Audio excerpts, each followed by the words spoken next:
Hello adventurers, and welcome back to another episode of Baldur's Gate 3.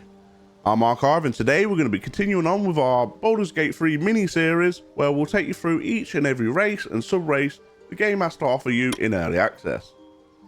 Now, last episode we had a look at the Elf and the Half-Elf race, so if you missed that episode, feel free to go back, check that out. I'll leave a description in the link, and I'll put a card somewhere on screen.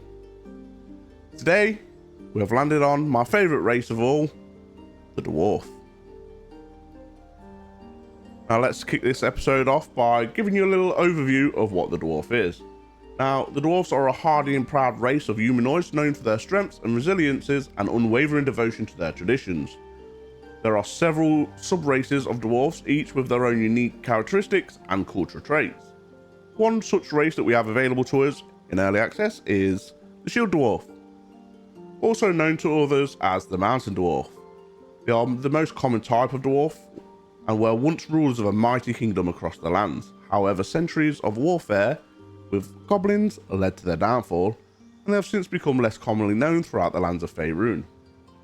Another sub-race that we have available to us in early access is the Gold Dwarf. Now, Gold Dwarfs are known for being stout and tough like their Shield Dwarf brethren, but are known for their confidence and keen intuitions. Both Shield and Gold Dwarfs are known for their martial abilities, and most dwarfs who venture beyond their homes tend to be fighters or clerics, as they are trained in personal combat. Arcane Dwarfs, mind you, are fairly rare, as dwarfs tend to distrust magic.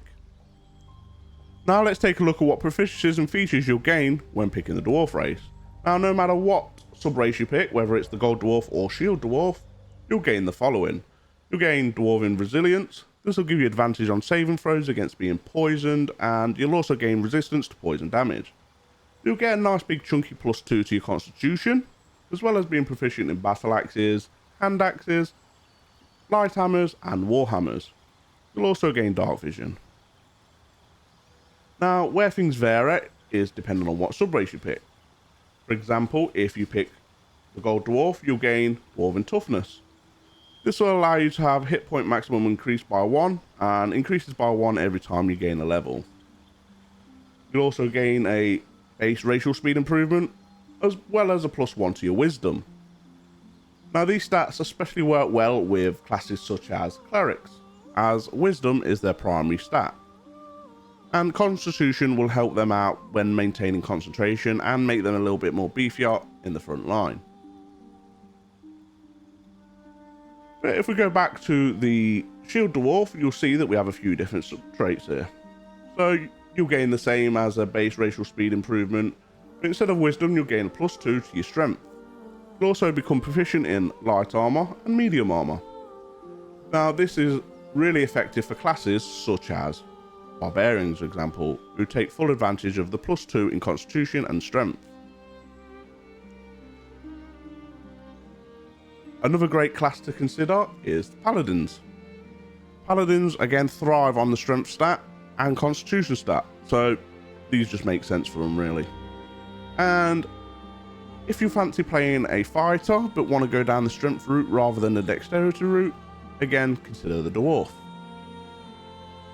So overall, the Dwarf race in Baldur's Gate 3 is a powerful option for players who want to be a strong martial class who enjoy dealing damage as well as soaking it up for their team. And that's it for this video. What class do you think is best suited for the Dwarf race? Let me know in the comments down below.